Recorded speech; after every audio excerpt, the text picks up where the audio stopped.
एक बार चलो हम डिस्कस कर रहे हैं जेई में हम हाइड्रोकार्बन डिस्कस कर रहे हैं। हाइड्रोकार्बन जिसमें एल्केन एल्कीन एल्काइन में डिस्कस करने जा रहा हूँ। सारी शिफ्ट की क्वेश्चंस लेंगे, एरोमेटिक हाइड्रोकार्बन को अलग से डिस्कस करेंगे। तो स्टार्ट करते हैं। आज बोलता है कि consider the given chemical reaction. ये साइक्लोहेक्सीन है, इस पर ये कोई केमिकल दिया है KMnO4 इन H2SO4 साथ में हीट।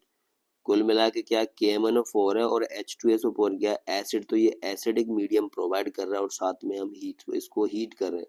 तो KMnO4 इन एसिडिक मीडियम में हाईली स्ट्रॉन्ग ऑक्सीडाइजिंग एजेंट है और ये क्या काम करता है, सेम एज ओजोनोलाइसिस। ओजोनोलाइसिस जैसे प्रोडक्ट बनाता है और कौन से बनाएगा, रिडक्टिव ओजोनोलाइसिस में जो प्रोडक्ट बनते हैं वही बनाता है। तो हम क्या करते हैं, इसमें डबल बॉन्ड तोड़ते हैं, ऑक्सीजन जोड़ते हैं।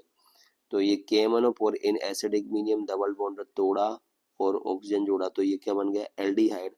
अब ये क्या स्ट्रॉन्ग ऑक्सीडाइजिंग एजेंट है, स्ट्रॉन्ग ऑक्सीडाइजिंग एजेंट एल्डिहाइड को किसमें, एसिड में ऑक्सीडाइज कर देगा और क्या बन जाएगा, ये एडिपिक एसिड। हमारा ओम्स गैप से आता है, ओम्स गैप से।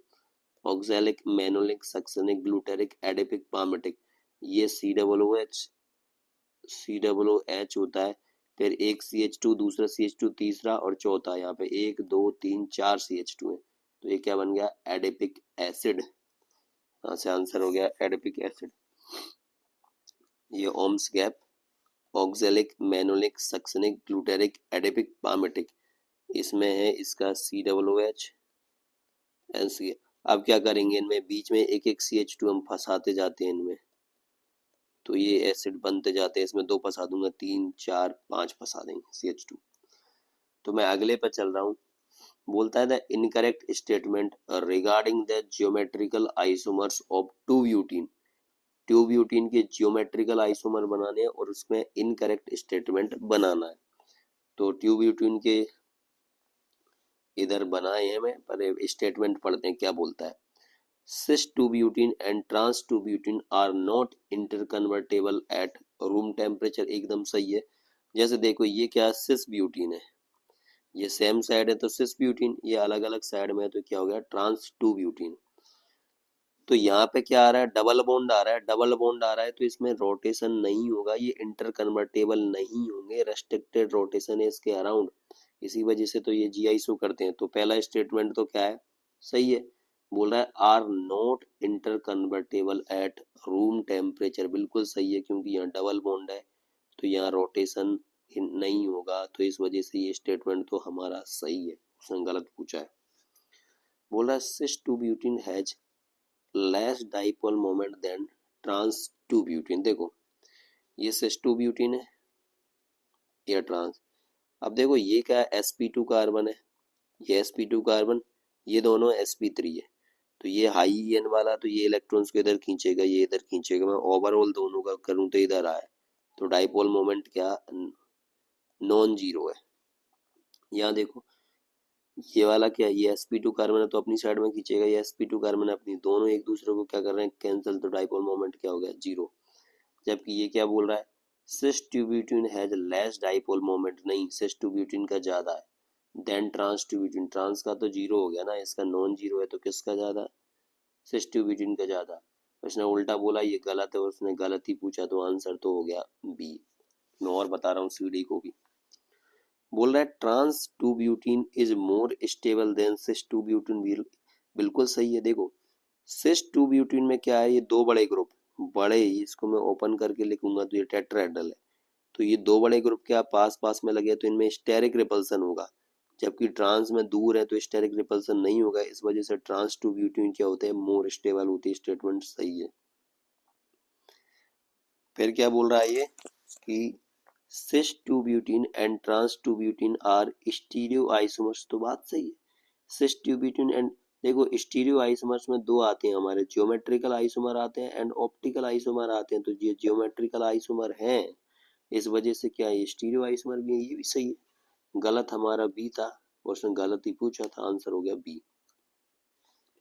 फिर बोलता है कि compound A formed in the following reaction react with B gives compound C। Find A B. बोल रहा है ये ए बी के साथ रिएक्ट करके क्या बना रहा है, सी बना रहा है। तो ए और बी हमको बताना है। मैंने कहा ठीक है भाई।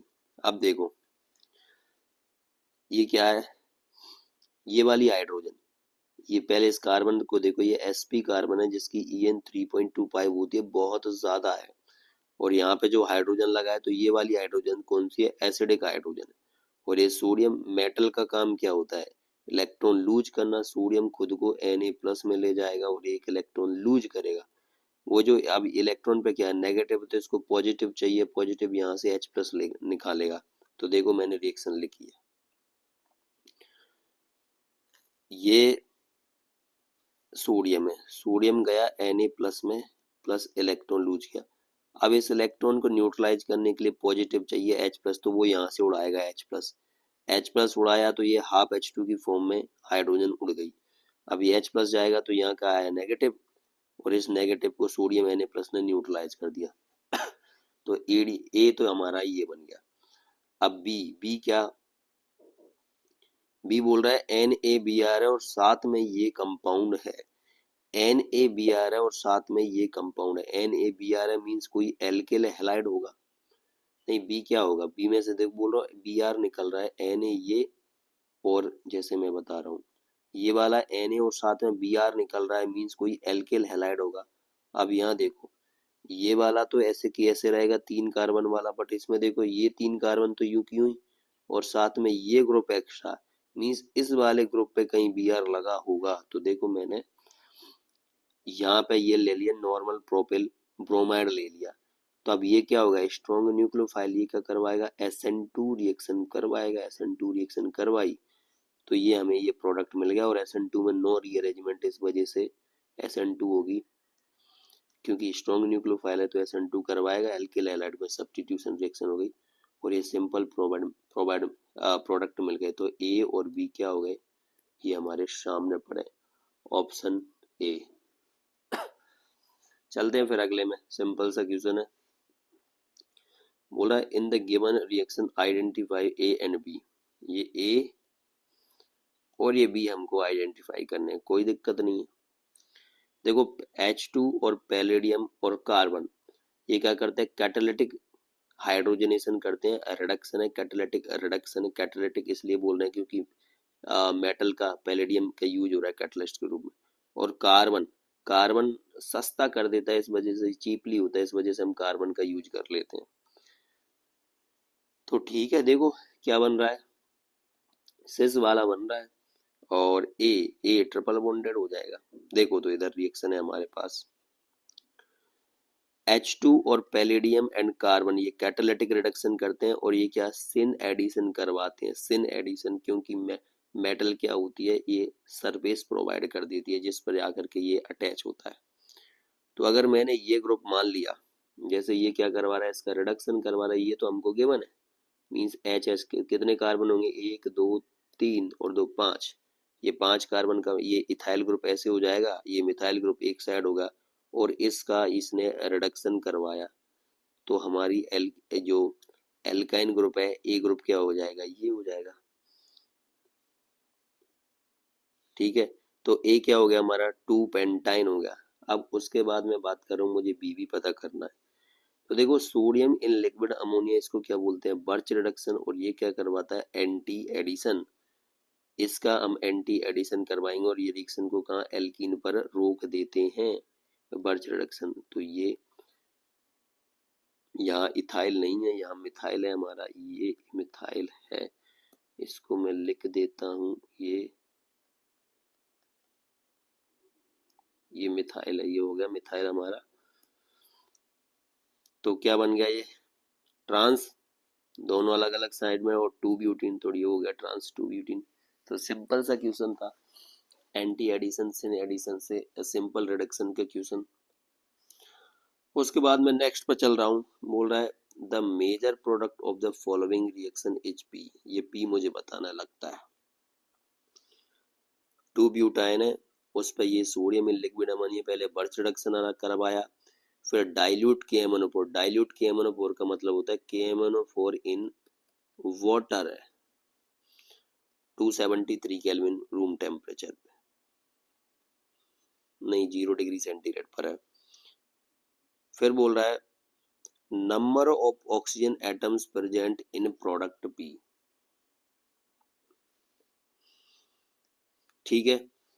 जो पी प्रोडक्ट है उसमें क्या बनाना है हमको, नंबर ऑफ ऑक्सीजन बताना है। तो ठीक है, हमने क्या करा है, ये एल्काइन है sodium sorry sodium in liquid ammonia birch reduction क्या करवाएगा, एंटी एडिशन, और ये एल्काइन को एल्कीन में रिड्यूस कर देता है, तो इसने ये एंटी एडिशन कर दिया, ठीक है। फिर डाइल्यूट KMnO4 ले लिया, डाइल्यूट KMnO4, तो ठीक, ये तो सिंपल पूछा है उसने, ऑक्सीजन पूछा है। अब तो देखो हमारे पास 2 टाइप का होता है, 2 क्या 3 टाइप का होता है। KMnO4 इन एसिडिक मीडियम में होता है, KMnO4 इन न्यूट्रल मीडियम में होगा, और KMnO4 इन बेसिक मीडियम में होगा। अब KMnO4 डाइल्यूट बोला है तो मीन्स वो वाटर है, वाटर है। अब मैं इसकी ऑक्सीडाइजिंग टेंडेंसी की बात करें, देखो इसके आंसर 2 तरीके से आ सकते हैं। अगर तुम simple dilute KMnO4 cold 0 degree centigrade है मीन्स ये कोल्ड है, और एल्कलाइन नहीं दिया, कोल्ड एल्कलाइन डाइल्यूट KMnO4 क्या होता है हमारा, बेयर रिएजेंट होता है। अगर हम इसको KMnO4 मतलब बेयर रिएजेंट अगर मैं मान के कर रहा हूं तो ये क्या करेगा, मतलब ये सिन डाइऑल बनाता है, तो ये 2 OH ऐड कर देगा। तो यहाँ से भी हमारा आंसर क्या आ रहा है, इस प्रोडक्ट में ऑक्सीजन 2 आ रहे हैं, दिख रहे हैं। अगर तुम इसको ये ना मान करके जो KMnO4 है इसकी ऑक्सीडाइजिंग पावर बेसिक वाले से ज्यादा किसकी होती है, डाइल्यूट वाले की बोलूं या मैं H2 की वाले की बोलूं, तो इस केस में क्या कराता है ये, मतलब अल्फा हाइड्रोक्सी कीटो कंपाउंड बनाता है। ये अल्फा हाइड्रोक्सी कीटो कंपाउंड बनाएगा, तब भी इस कंपाउंड में कितने आएंगे, 2 ऑक्सीजन ग्रुप आएंगे। इस वजह से इसने क्या पूछा है, oxygen atom, number of oxygen atoms पूछा है, क्योंकि इसने यहाँ पे क्लियर नहीं किया है। साथ में ये एल्कलाइन मीडियम और बोल देता तो साफ साफ मैं ये बोल देता कि ये बेयर रिएजेंट का काम कर रहा है। अब इसने क्या करा है, अगर डाइल्यूट KMnO4 है मीन्स KMnO4 इन वाटर है, लेकिन साथ में इसने टेम्परेचर मेंशन कर दिया 273, तो इस वजह से, लेकिन उसने प्रोडक्ट में सिंपल पूछा है कि ऑक्सीजन पूछा है, तो इन दोनों प्रोडक्ट में इनकी दोनों की पॉसिबिलिटी है बनने की, तो दोनों प्रोडक्ट में ऑक्सीजन का नंबर 2 ही है, इस वजह से इसका आंसर जाएगा 2। यहाँ पे ये वाला रिएजेंट इसने क्लियर नहीं किया, अगर इसमें साथ में बेसिक मीडियम बोल देता तो यही बनता, ये वाला, लेकिन उसने बेसिक नहीं बोला। लेकिन तुम अगर डाइल्यूट KMnO4 से भी करवाते हो रिएक्शन तो अल्फा हाइड्रोक्सी कीटोन बनता है, उसमें भी 2 ही ऑक्सीजन है। तो यहाँ से क्वेश्चन होता है 24 का। मैं अगला क्वेश्चन लेने जा रहा हूँ, बोल रहा है the incorrect statement regarding ethyne. Ethyne ये मैंने एथाइन बनाई, बोलता है the CC bond in ethyne is shorter then that in ethene. देखो ये एथीन है और ये एथाइन है, बोला CC bond in ethyne is shorter. देखो बॉन्ड ऑर्डर यहाँ पे कितना, 3 है, यहाँ पे 2 है। बॉन्ड ऑर्डर बढ़ेगा तो क्या होगा, बॉन्ड लेंथ कम होगी, तो ये तो बात सही है। The CC bond in ethyne is shorter than ethene, सही है। बोला both carbons are sp hybridize, तो ठीक है, एक सिग्मा ये और एक सिग्मा ये, 2 सिग्मा, तो ये sp हाइब्रिडाइज, ये भी sp हाइब्रिडाइज, ये भी ठीक है। इथाइन इज लीनियर, ये देख ही रहा है लीनियर है, ये भी ठीक है। फिर गलत क्या है, बोल रहा था carbon carbon bond in ethyne is weaker then that of ethene, यहाँ फंस गया। देखो एथाइन में कार्बन कार्बन में ट्रिपल बॉन्ड है, यहाँ डबल है, ट्रिपल मोर स्टेबल है, तो ये वीकर क्यों होगा, यही गलत है। आंसर भी यही पूछा है, गलत वाला इनकरेक्ट स्टेटमेंट। देखो इसके बाद 24 है, मैं 24 अगली वीडियो से स्टार्ट करूंगा, तो मिलते हैं फिर अगली वीडियो में, तब तक के लिए